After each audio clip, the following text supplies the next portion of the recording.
Eh, ito pala, pag sa probinsya, no, kailangan mag-tricycle tayo. No? Yan, Ito na yata tayo. Sir, dyan lang po kami sa malapit. Doon sa may nakatayong mga gwapo doon. Yan. Pasok mo konti, Dada. Yan. Pasok mo, kaliwa. Ayun. Ayun, si Dennis. Ano ka? Kumusta ka? Oy, Jen! Oy, ayun, hindi. Nag-tired na tayo, kaya ikot-ikot na lang tayo. Ano plano? Sabi nga gusto nyo pumunta sa malayo, sa malapit. Eh marami maganda din sa amin sa Batangas. Ikutin natin yan. Basta dali mo kami kung saan yung maganda. Eh tingnan mo na, gusto mo na kumain dahil maraming masarap din sa amin sa Batangas. Hindi ako pwede eh. 1 meal a day ako siguro mama. Pag alas 3 na, kain tayo. At saka ako, lumalaki na ako eh. Sa dami ng kinakain. Tara! Eh tingnan mo na, kaibigan ko, mga turista, mga masyadong sa amin. Oh, nice to meet you. Albert, ha? Rick. Gusto ka na sa Batangas. Dahil natutuwa sila dahil napakaganda din sa amin sa Laurel.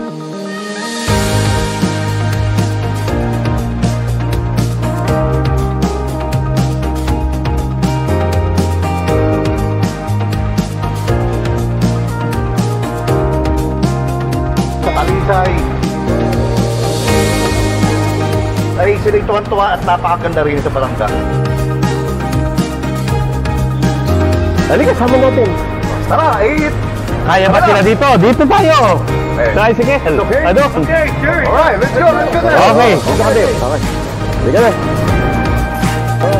Mga kasangbahay, narito po kami ngayon sa Talisay, Batangas. Napakaraming wonderful, exciting na pasyalan. Di ba, bro? At marami ring wonderful na pwede tayong mga barkada. Meron tayong hiking, meron tayong off-roading, meron tayong camping, at maraming mga national heritage. Dito sa Batangas, dito na tayo. Dito na tayo. Luzon, Visayas at Mindanao.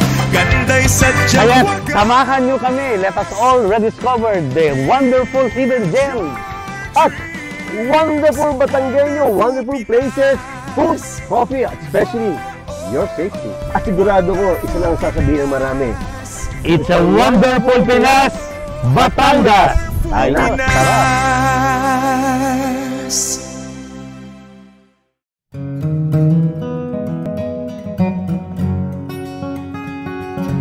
Mayor, may mga bisita po tayo. Galing pa itong Maynila at may mga turista pa. Kayo ho ay sinadya dito para ma-interview kayo sa bagong show nila. Mabuti naman dito ninyo dinala yung show nila. Mayor, pakikilala ko po sa inyo si... Ay, Mayor! Kumusta po kayo, Mayor? Si Albert Martinez. Ay, magandang araw po. At ang mga kaibigan naming turista. Magandang araw po.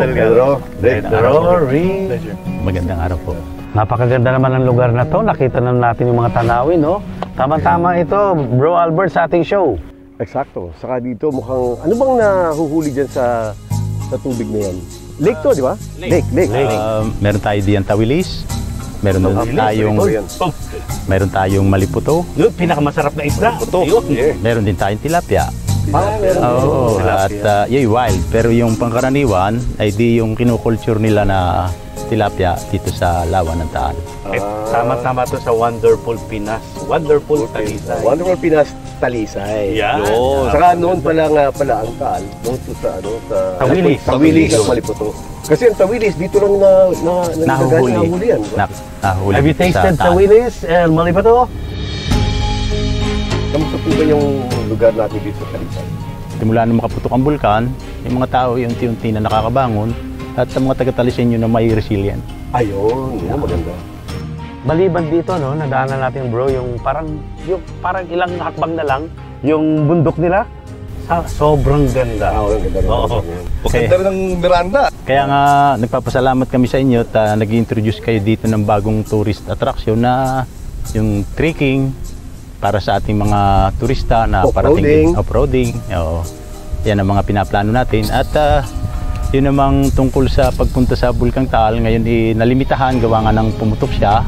Pero nakikiusap kami sa national government na payagan na uli ang pagpunta roon dahil Yan may papusngat-pusngat lang. Mas alam namin yung nangyayari. Pero in the meantime, pakitin natin sa mga trail dyan sa bundok.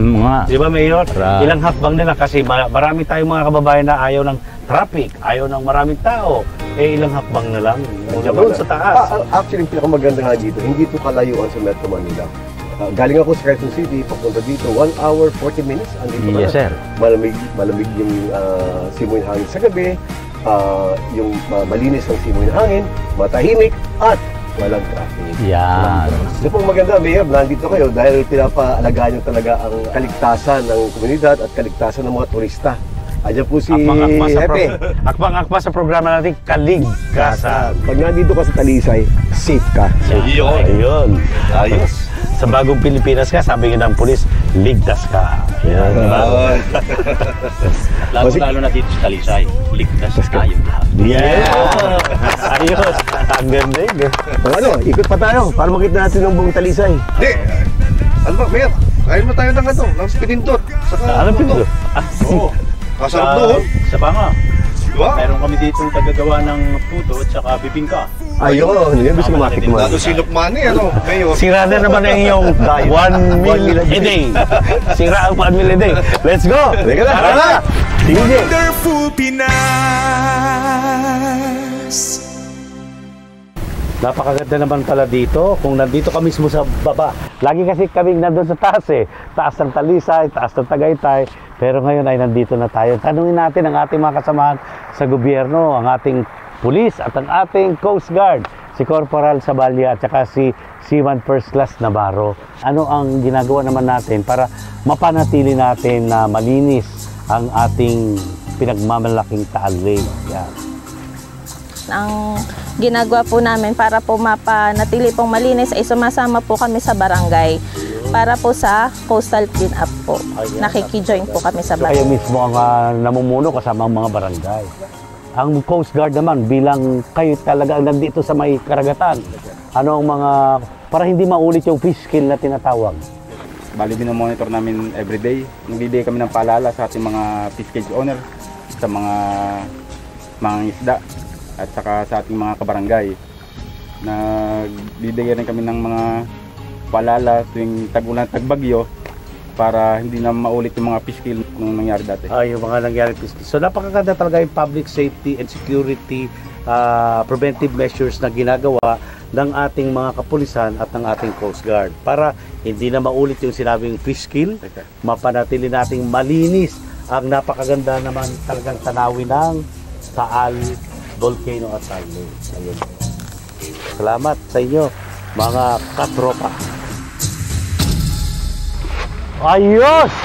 Oh! Ganda, no?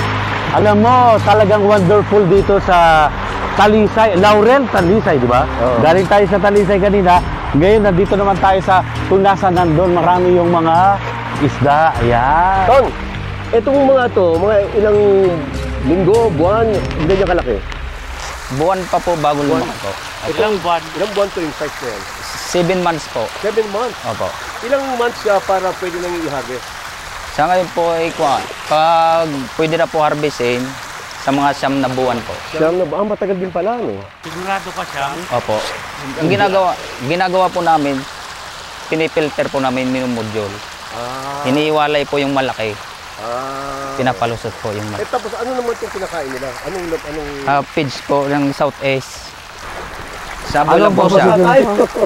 Isasaboy lang po siya. Umaga Dapat doon! Opo, sige tapos. Umaga at hapon po ang pakain. umaga?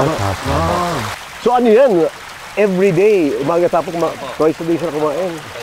Sa ganito klaseng kalaki na fish pond, mga ilan ang laman yan, more or less? Nasa 200,000 po. 200,000? Ang dami rin pala, no? 200,000 to? Times magkano per pirat? Malaki yan. Million. Million. Nakakatuwa ko. So itong kaliit na to, 200,000 na ito. Million yan ang halaga. 10 by 10 po ang sukat ng aming lambat. Tsaka yung frame. Yung frame po, 10 by 10 po siya. Opo. Tapos yung lalim din po ng lambat, 10 din pong lalim. Lalim din, no? Opo. Anong klase pang maisda ang hinahawakan dito? Mga ganyan lang. Tilapia po, ay sa ngayon po wala po kaming alaga yung bangus. Wala akong bangus ngayon. Wala po. Saka wala pong similya ng bangus po ngayon. Buro tilapia lang muna. Opo, tilapia po. Lahat po, tilapia. Okay, isa pang bata, tignan natin. Yung natignan, no? Yun!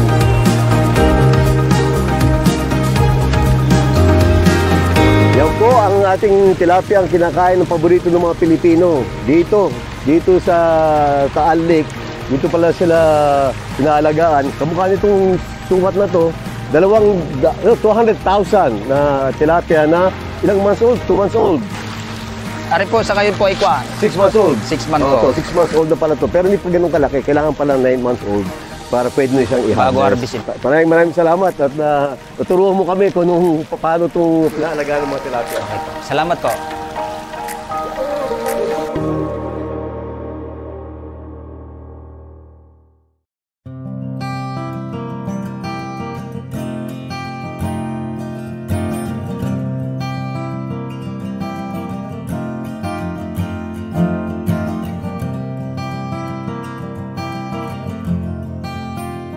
Mayor, kumusta naman yung mga tao dito sa Cuenca, Batangas? Magandang araw sa atin lahat.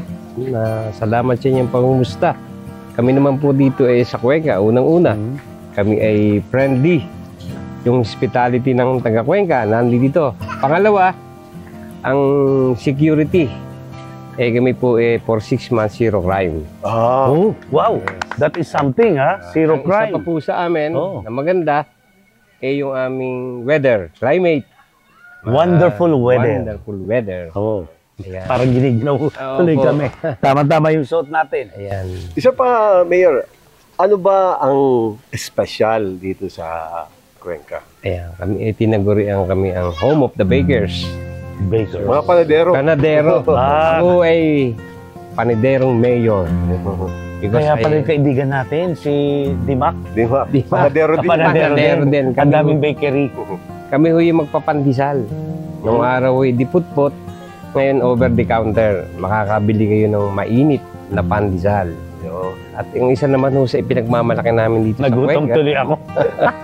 Bukod ho sa friendly kami, yung aming Mount Makulot. Matigid ho sa lahat. Ito. Ayun yung Mount Makulot. Yes po, ito po yung aming view deck. Kung saan kita natin yung Taal Lake.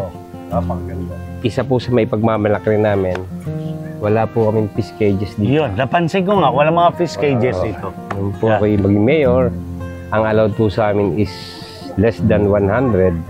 Pero binigyan ko lang po ng 20, yung tama lang. Niregulate Para ka po, talaga. niregulate ko, para lang po dun sa talaga na nangangailangang komunidad.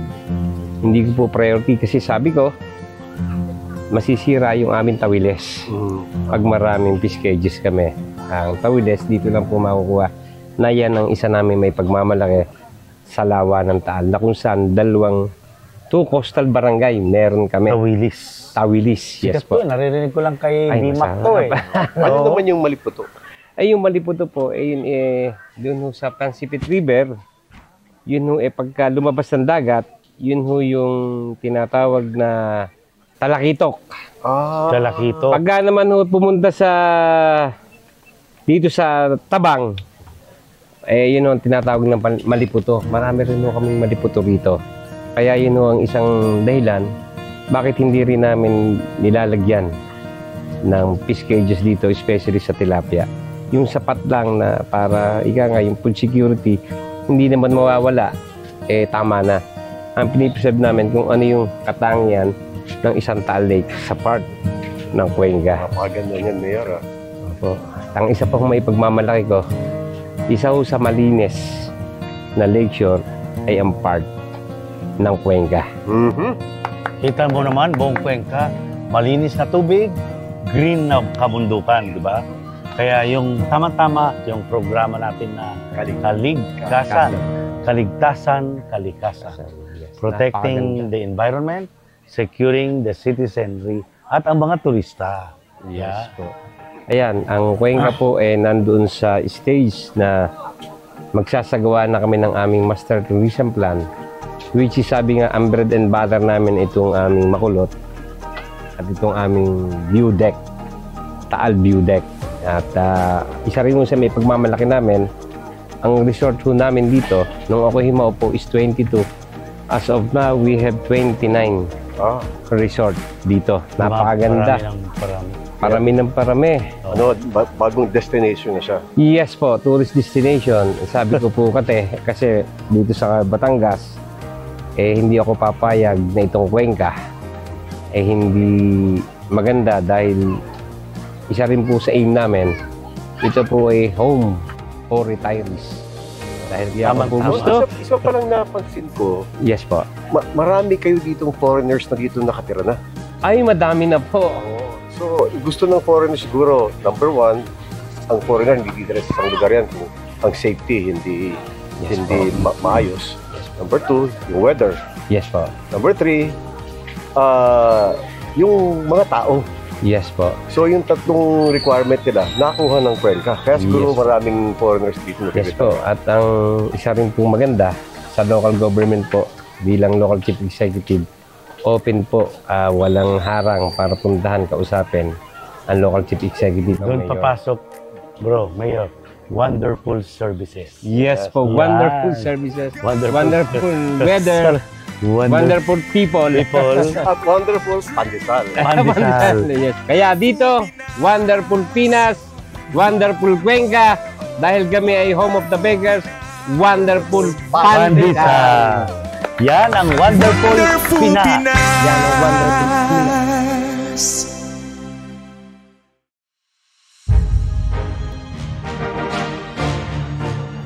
Colonel Jack, napakaganda pala dito sa lalawigan ng Batangas. Grabe, ang inikot namin, wala pa yung coastal town ng Batangas, kundi paikot pa lang ito ng Taal Lake natin at saka Taal Volcano. Ano bang sikreto nyo dito bilang pulis or hepe ng kapulisan dito sa lalawigan ng Batangas? Bakit gustong-gusto tong pasyalan ng ating mga turista at yung mga pamilya ay talagang nagbabanding sila sa mga iba't ibang lugar dito sa Batangas? Unang-una po sir, may pagmamalaki namin yung safety sa lugar, no? Ayon sa tagubilin ng Chief PNP, maliban dun sa active deployment namin sa mga convergence points or dito sa mga tourist spot, ay matindi at kami na nagpapasalamat sa mga LGUs at matindi ang kanilang pagtulungan sa pulisya. Yun nga sir, sa kabuuan po, ang active na partisipasyon po ng community dito sa coastal town around Taal Lake. Almost zero po ang mga crime rate po dito. Sa kabuuan, ang Batangas ay merong 2,658 as of this date na police personnel. With regard dito sa mga tourist destinations natin, meron tayong programa, no, na lahat ito ay ini-engage ng ating mga chief of police. Walang business establishment dyan o tourist attraction na walang contact sa chief of police. So, despite our low number, yan po, through the use of technology ay na-fill in natin yung gap na yon at regular po na pinupuntahan ng ating hepe ang mga may-ari at saka yung mga regular na deployment sa mga tourist spot to ensure yung mga safety at saka mapag-enjoy ang ating mga kababayan na dumadalaw dito sa Batangas. Sa atin po mga kababayan na gustong dumalaw dito sa Batangas, ito lang po ay na-assure ng Batangas PNP po sa inyo. Our business is peace and order, security and safety. Wala kayong dapat isipin o alalahanin na pag dumalaw kayo dito. We make sure that you will enjoy your stay here. Kaya pala, napakaganda talaga. Alam mo naman yon. Nung ako Deputy Chief PNP nyo at nung naging Director ng Community Relations, ay lagi nating ine-emphasize para yung tinatawag natin na public safety and security will reign sa komunidad kung talagang yung involvement ng lahat ay nandun. So tama-tama yung programa ninyo ni Chief PNP ngayon, 85% deployment, tapos yung active participation ng community, and of course yung suporta ng local government units at ng mga iba't ibang ahensya ng ating gobyerno. Maraming salamat, PD. Kulang talaga yung isang araw na ikutin ang buong lalawigan ng Batangas. Kaya dito pa lang sa paligid ng Taal Lake ay ubos na ubos ang oras natin. Pero magkakaroon tayo ng siguro part 2 para ikutin ang buong lalawigan ng wonderful Batangas. Sir, salamat po sa pagbigay niyo ng interest sa pagdalaw po dito sa pag-feature ng province of Batangas. At sabi niyo nga po, sir, ay kulang isang araw. Marami pa po tayong pwede pasyalan po dito. Ayan, kaya nga magkakaroon tayo ng part 2 ng Yes, sir. Wonderful Pinas, Wonderful Batangas. Magandang araw po sa inyong lahat. Nandito ho kami sa Cuenca, Batangas. Nakita niyo naman, dito ho sa amin sa Cuenca, Batangas, ay napakaganda. Marami hong magandang tanawin. Dito ho ay dinadayo ng mga turista. Nakita niyo ho mga kasama ko. Ito ho ay mga taga ibang bansa pa at dito sila nanirahan. So, why you choose Cuenca, Batangas? As a foreigner, the first thing you think about it, if you want to raise or residence in a place, is the safety. And we found here the good neighborhood, the safety really for us and for our families. That's what we really found it in Cuenca and Batangas and in general, to say honest, in the Philippines. How's the weather? Amazing. To be honest, yeah, weather amazing. And life is very simple. It's not that hard and difficult to merge yourself with the community. The rules is very simple. Okay, give what you want to take, respect, and smile. You can see it in the face of everyone. Welcome. Once they saw you foreigner, they approach you by greeting you, and it's really it's a culture here in the Philippines. I don't want to say in Cuenca because they are almost my people, my second family. I've been here for more than 5 years, but in generally, within the 12 years I spent it in the Philippines, it's the best place to choose it, to stay, to live, to work. I encourage everyone to come here. Yeah, especially for those, you know, who's not yet been retired, come enjoy the life early. Yeah. You speak Tagalog? Konti lang, pero kaya na ako na sa walang kasama. Pwede na. I can survive na. How about you, Imad? What can you say about Cuenca, Batangas? Actually, it's not about only Cuenca, Batangas, about the whole Philippines. It's the best place that anyone can ever live in. I love the Philippines. I've been here almost 13 years, and my family are here. The best people, passionate, lovely, hospitable. I feel back home. It's like I'm in my home country, and definitely I will live and continue my life and never leave this country. That's how I love the Philippines. Wonderful! Ashman Philippines! Ashman Cuenca!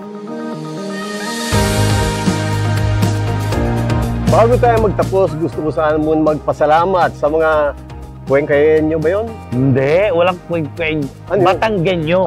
Batanggenyo. Pwede na rin. Sa mait, nagpagtanggap sa atin at tinuro sa atin ng magandang lugar at masasarap na pagkain. At mababait na tao. Magandang serbisyo. Everything is wonderful.